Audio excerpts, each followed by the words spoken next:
chants, par nos encouragements, par nos vœux, les futurs époux ici présents ce matin.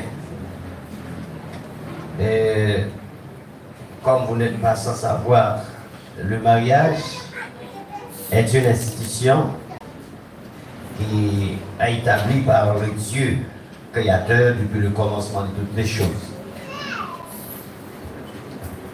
Et cette institution a pour but d'unir du cœur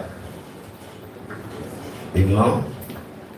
Et ce matin, et comme nous avons déjà avec nous le cœur de James Jutner Joseph et de Marie-Irma Pélomain, et ces deux cœurs vont unir ensemble pour la vie.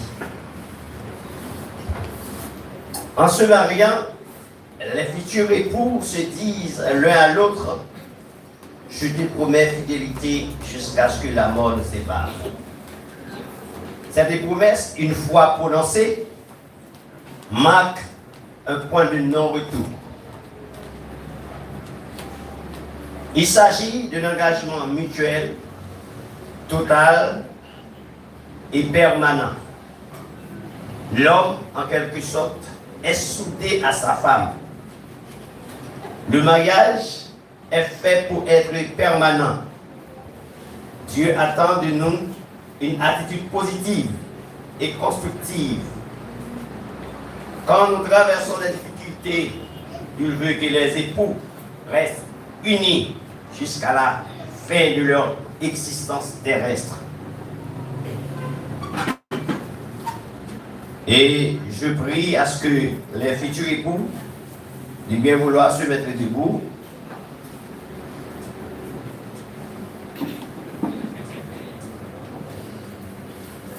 L'institution du mariage dans laquelle Monsieur James Jutner Joseph et Marie-Irma Clédémont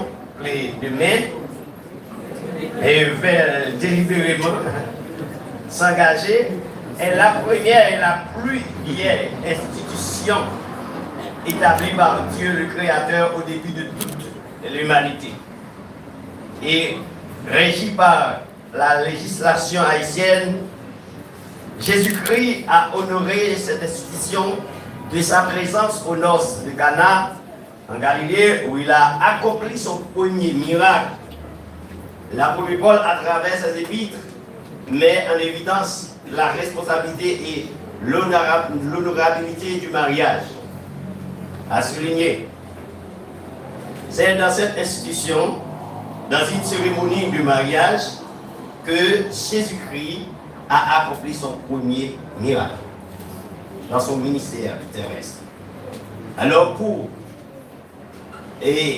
voir dans quelles circonstances que Dieu accorde une importance capitale au mariage, ce n'est pas un jeu d'enfant. C'est pourquoi il importe que vous pénétriez du sens profond et des implications sérieuses de l'acte que vous posez aujourd'hui. La parole de Dieu déclare péremptoirement: c'est un piège pour l'homme que de prendre à la légère un engagement sacré et de ne réfléchir qu'après avoir fait un vœu. Proverbe 20, verset 25. Je dis souvent, le mariage n'est pas un piège. Mais si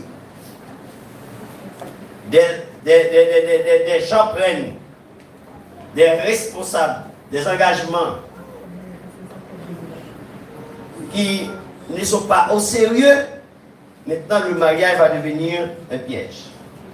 Le mariage n'est pas un piège. C'est quelque chose que Dieu établit pour adoucir le cœur de l'homme. Le mariage apporte la chaleur, la joie, l'amour, le bonheur. Mais si on considère le mariage comme un jeu d'enfant, maintenant, il va devenir un piège. C'est pourquoi il est écrit que celui qui s'engage se réfléchit d'abord sur l'engagement qu'il va prendre pour la vie. Donc, Et je pense que M. James